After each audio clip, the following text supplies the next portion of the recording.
بسم اللہ الرحمن الرحیم۔ السلام علیکم۔ رسول اللہ صلی اللہ علیہ وآلہ وسلم کے مدنی دور میں جب وہ مدینہ میں ہجرت کر چکے تھے، تب کسی گستاخ شاعر نے نبی کریم صلی اللہ علیہ وسلم کی شان کے خلاف گستاخانہ اشعار لکھے۔ اصحاب نے اس گستاخ شاعر کو پکڑ کر بوری میں بند کر کے حضور صلی اللہ علیہ وآلہ وسلم کے سامنے پھینک دیا۔ سرکار دو عالم نے حکم دیا، اس کی زبان کاٹ دو۔ تاریخ لرز گئی۔ مکہ میں جو پتھر مارنے والوں کو معاف کرتے تھے، کوڑا کرکٹ پھینکنے والوں کی تیمارداری کرتے تھے، انہیں مدینے میں آخر ہو کیا گیا؟ بعض صحابہ کرام نے عرض کی، یا رسول اللہ صلی اللہ علیہ وسلم، میں اس کی زبان کاٹنے کی شہادت حاصل کروں؟ حضور صلی اللہ علیہ وسلم نے فرمایا، نہیں، تم نہیں۔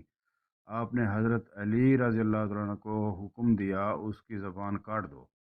حضرت علی رضی اللہ تعالیٰ عنہ نے بوری اٹھا کر شہر سے باہر نکلے اور حضرت قمبر رضی اللہ تعالیٰ عنہ کو حکم دیا، جا کر میرا اونٹ لے آئیں۔ اونٹ آیا۔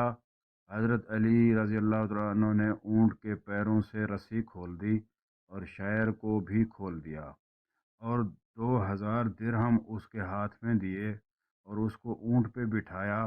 پھر فرمایا، تم بھاگ جاؤ، ان کو میں دیکھ لوں گا۔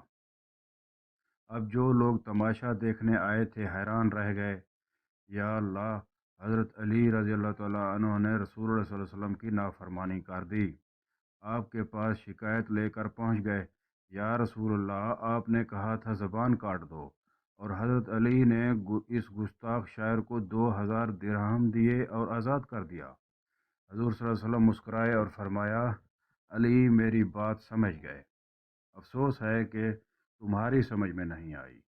وہ لوگ پریشان ہو کر یہ کہتے چل دیے، یہی تو کہا تھا کہ زبان کاٹ دو، علی نے تو کاٹی ہی نہیں۔ اگلے دن صبح فجر کی نماز کو جب گئے تو کیا دیکھتے ہیں کہ وہ شاعر وضو کر رہا ہے۔ پھر وہ مسجد میں جا کر جیب سے ایک پرچہ نکال کر کہتا ہے، حضور، آپ کی شان میں نعت لکھ کر لایا ہوں۔ اور یوں ہوا کہ حضرت علی نے گستاخ رسول کی زبان کو کاٹ کر اسے مدت رسالت والی زبان میں تبدیل کر دیا۔